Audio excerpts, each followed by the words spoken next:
Let's talk about the 5 estate sale timeline mistakes that realtors make when it comes down to listing a house and doing listing a house that still has furniture in it that is going to require an estate liquidation. And I get these a lot. I'm a realtor myself. I have been a realtor since 2014.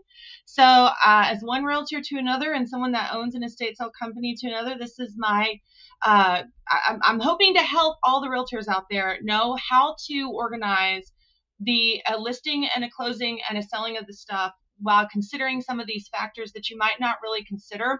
I do talk to a lot of realtors that have never contacted an estate sale company before and really don't know the process. So that's who I'm really trying to help here. The first mistake that you make is waiting too long to call an estate sale company. When this happens, you're either not leaving the estate sale company with enough time to get the contents of the house liquidated. So maybe you're calling someone with a very limited window of, we have this house being closed and everything needs to be done, and we have about 2 weeks to get it done. And so that just doesn't give the companies, usually it does not give the companies enough time to get in there, market the items, and get the most amount of money for them. So what ends up happening as a result is that estate sale companies will just say no. The other issue with that is that estate sale companies typically are either in the process of doing a sale or have other sales booked behind this one. So you really need to call an estate sale company early.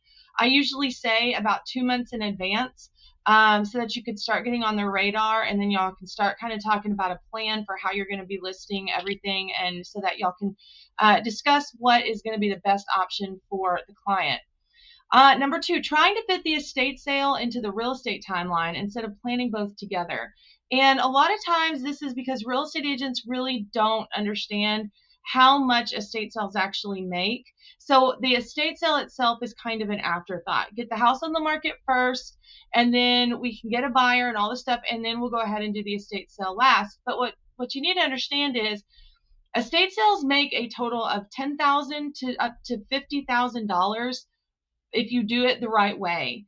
And this is not just something that needs to be thrown together at the last minute and crammed into a 2-week period of time. This is something that there's 2 parts of where a person has equity. They have equity in the house that they've lived in for forever that you're trying to sell, but they also have equity in the stuff that they have inside. And people want those things, and they'll pay money for those things. And so it needs to be taken seriously, because when you're talking about, people making thousands of dollars off of an estate sale, that's a lot of money too. So these need to both be equally considered and planned at the same time, with both the professional in both situations, talking about how to best do that for the most amount of money made for the client. So the third mistake is rushing to list the house before liquidating the contents. Again, I'm just going to be frank with you. If you're putting your numbers of your own sales first and you want to get that house done because you're trying to rush it for your own benefit, or just trying to get it on the market so that you can get the house closed or whatever, you're not thinking about how much time and energy it takes to liquidate the contents of a house.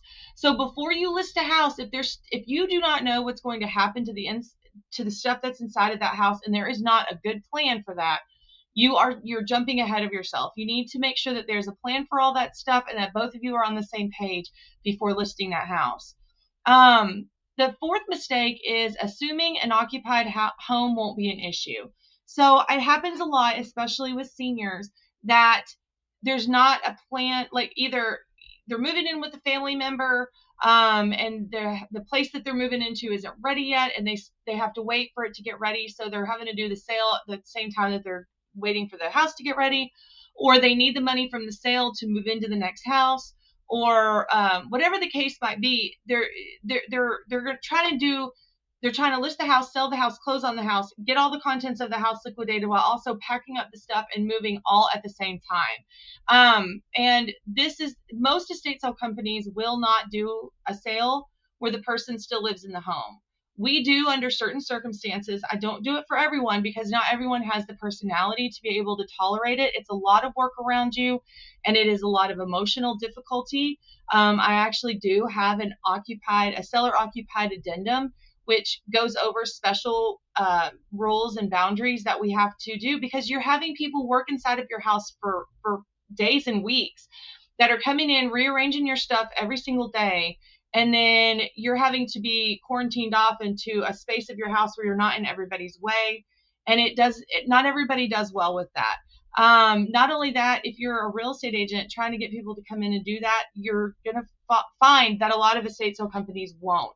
And this is where an estate sale professional can come in and basically try to figure out a way to either do the sale with someone still living there or come up with a different plan. And another one too is making sure that the person that lives in the house actually has a place for their own personal stuff that's going with them to go, because you can't have stuff commingled together. It's too difficult for shoppers to shop that way.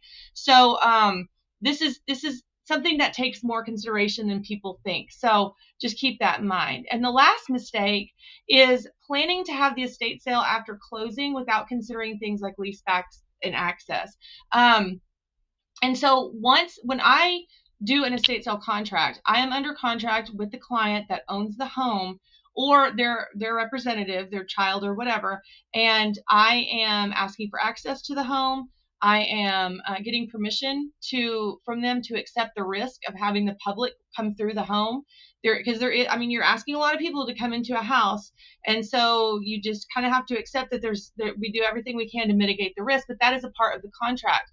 When you have a closing and then you're trying to do the estate sale within the leaseback parameters, that person that now owns that home needs to be a part of that real estate contract too, because there needs to be rules and restrictions about who can enter and when, and do they give you permission to even hold an estate sale on their property. So there's things like that need to be considered.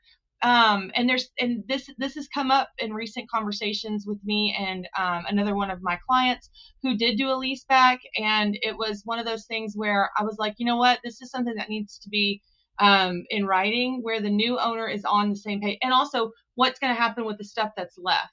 Does the new owner know what is being left and what's being kept and all that stuff? So those are all things to consider. So if you are, I hope that this is helpful. If you're still kind of thinking like I need some more guidance or maybe some more ideas, I'd be happy to respond to comments in the comments below.